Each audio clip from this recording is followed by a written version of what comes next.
we strongly are behind the president's Build Back Better agenda. This is an agenda that's going to help working families across the country. It's going to provide a tax cut to 40 million Americans with children. But how do you get that done? We're going to get it done. The when doesn't matter. The what is what really matters. And I think what we want to do is make sure that that universal child care and the community college, the expansion of health care and all the benefits that are going to be there for working families, as well as the 2 million additional jobs, many of which tackle climate change.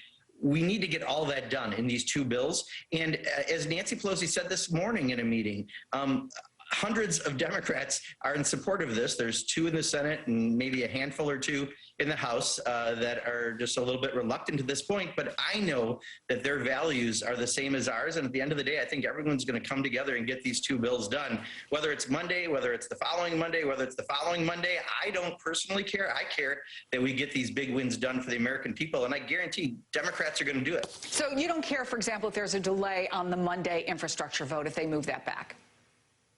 That was a date to keep talks going, and I would say it succeeded, right? Because we are to the point, as Nancy Pelosi said, where hundreds of Democrats are ready to do this. We've got to bring the final few along. We will do that. The real problem we have in Washington is it's big pharma and the special interests that don't want to have to pay for this because, as you know, this is a bill completely paid for also, unlike the Trump tax break for the wealthiest. So there's a lot of good that's going to come out of this. President Biden has a strong agenda for the working families. We will deliver on this, but you know, I think at the end of the day, we just got to make sure that any of those reluctant members where maybe special interests are a little too much in their ear, remember what they're delivering for their constituents, the people who elect them. We're going to get that done, and we'll pass both of these bills. So when he came back to the Capitol after yesterday's meeting, West Virginia Senator Joe Manchin told this to reporters. Speaking of the president, he basically just said, find a number you're comfortable with based on the needs and you still have and how we deliver it to the American people. So nobody was going to give the president a number apparently yesterday. He reportedly got frustrated with that. We haven't heard a number from Manchin and other moderates. Is that what you're looking for? And at what level would you say, sorry, not enough? How much wiggle room do you think there is within your party? Yeah, again, I don't know if it's so much an arbitrary dollar amount. It's getting the values that the president has in his Build Back Better agenda done. So, you know, we're clear where our values are in the House. No, what he told us very clearly was he needs to know what values they're for, and that will dictate a number, but we need to know what they like and what they may not like in what we've marked up in the House bills. The good news is several hundred Democrats are strongly in support of what we've marked up in the House, and we're ready to go and get both these bills done.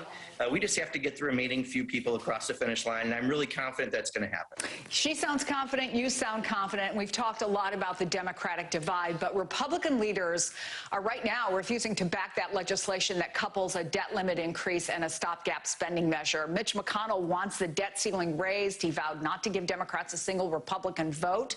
Where do you see that going, Congressman? Yeah, you know, it's astonishing how much all they're thinking about is the next election. They won't work with us on virtually anything, and they still have a leader in exile that's the head of their cult.